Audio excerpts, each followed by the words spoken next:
I want to know what you think about the Montreal scene, like the force and weakness regarding the dance scene in general. Okay, cool. Yeah, well, I lived here for 3.5 years now, and I gotta say, man, Montreal is a dope city. Straight up, there's a lot of talented dancers in the city, and a lot of talent, man. Like so much potential, and you don't realize how good a scene is until you actually leave and then come back. And I find every time I leave the city, especially I was traveling for 2 months at one point, and I came back and I realized how many really good dancers there are here, but a lot of them don't travel. And I mean, everybody has their own, you know, situation. That's cool, but if you have a chance to travel as a b-boy or a popper or a locker, you need to do it. And it's really going to open your mind up when you start traveling, because you see what the dance is in other communities. You get to meet other people who have different philosophies on dance, and it really opens up your mind. And of course, it's also challenging too, because if you go travel and enter a contest or go to a club and battle somebody, you know, that's going to challenge you because you're in new water. You're not used to where you're at. You're the new person, so you got to kind of hold your ground. And that really helps a lot. And usually when you travel and you get those experiences, you come back and you're like, man, I want to practice. I want to bring that level up. So, you know, that's one thing I find people here in Montreal need to do more, is travel. The younger generation, of course, is getting up there, so it's going to take time, but that's a big thing for sure. What else do I think about Montreal's scene? You know, it's important to stay open. You know, about there's different styles, and being able to accept all the different styles of breaking is very important. You know, if you have a narrow-minded approach saying it's only supposed to be this and nothing else, you know, it's very limiting. Of course, there's blueprint that one has to follow when you're learning this dance, especially, you know, when you're going to pass it on, right? And you have to stick to that, of course. But it's also being able to stay open and let people kind of add their own things to it as well, which is key. So it's a balance between learning your foundations and developing that, but also adding your own stuff to it. That kind of goes into the next thing, is that I find a lot of people, and it's not just here in Montreal, but it's just this lack of originality that's kind of developed in a broad scene. I mean, you have a lot of dope b-boys, and the ones that are really dope are the ones that are themselves. When they realize who they are, you know, they develop their own style. And when you have an open mind, you're more open to create new things. And I find that's one of the key elements to breaking. You know, you can't just follow a certain format all the time. You have to be open to create, right? So, like I said, it goes back to the balance. And yeah, just being creative and original is something that takes time, but I believe more people need to tap into that. When I was growing up in Toronto, it was a hotbed. You know, everyone there, if you bit somebody else's move, you would get your head bit off in a battle, because people would know. Biting was such a crime when, you know, when I was kind of in my early stages developing and breaking. And really, it's like, because of that, once I left Toronto, I realized how much of a blessing that was to be able to develop my own originality in the dance. And that's something that, of course, I'm still working on, but, you know, it's a very important thing, because you can go around and you can see everybody doing air chairs, but how do you add your own touch to it? You know, like, how do you make it look like yourself?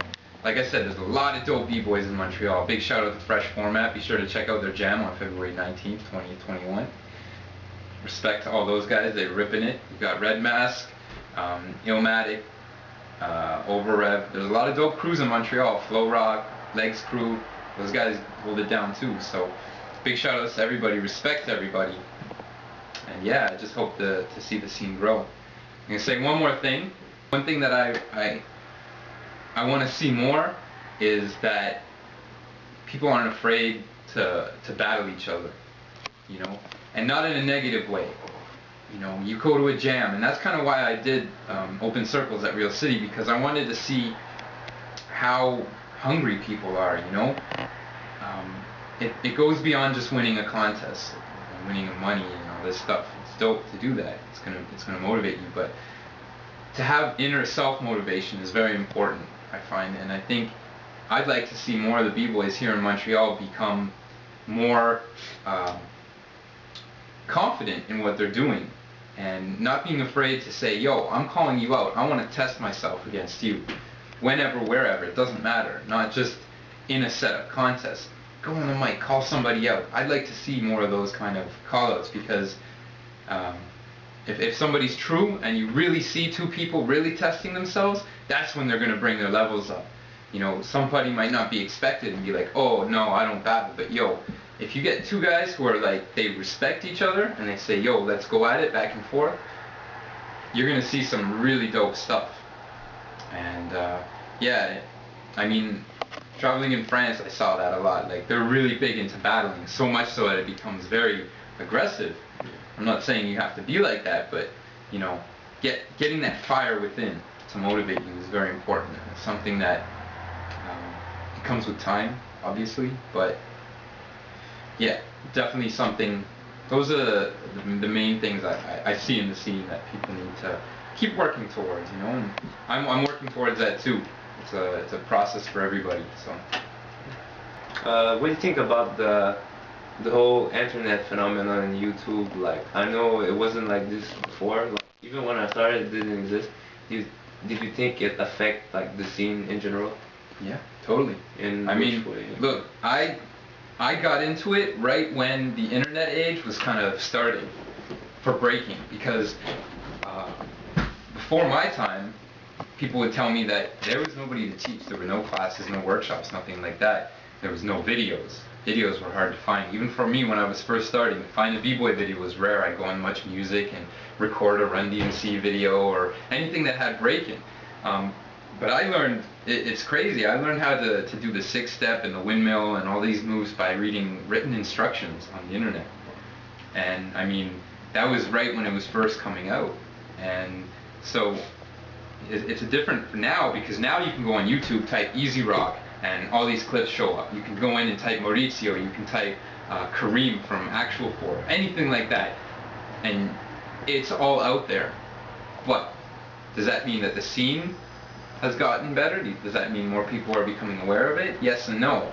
You know, you have all this information, and now it's just harder to pick out what's really important, the true gems.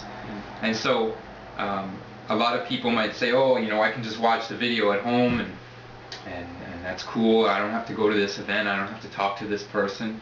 But in reality, it's good as a learning tool. I mean, for sure, having the internet there as a reference for anything like that is very important, you know, when you're studying somebody's dance or something like that. But nothing compares to traveling and talking to people and getting the stories directly from them and experiencing it one-on-one, right? Because we could have had this interview over the phone, yeah, but it might not have felt the same as actually talking to me in person, right? We could have done it over MSN, but no, you came to my place. So that's the kind of thing I'm trying to say, is that it's still important for b-boys to talk to other b-boys, ask questions, always ask questions. Any last word or shout out for? Yeah, thanks Waso for the interview. Big shout out to mtlbboying.com. Again, check out scramblelock.com. Big shout outs to everybody here in Montreal. You know, there's a lot of people doing events, a lot of people making moves. Big shout out Fresh Format, Overrev, Illmatic, Red Mask, Illmask, Quebec City, QuebecBboys.com. Be sure to check out that website. BackToTheUnderground.com in Toronto. Check those guys out. A lot of people. Big shout out to everybody in Vancouver. And of course, then there's the funk scene. You know, straight up. I can go on talking about locking for days. But yeah, shout out to all my teachers, all my friends, everyone. Just keep it real, y'all, and always keep searching for the truth. You know, because there's a lot out there, and it's important to do your homework, do your research, ask questions, and all that. Knowledge is key, man. That's ill. Alright, thank you, Scramble. Respect.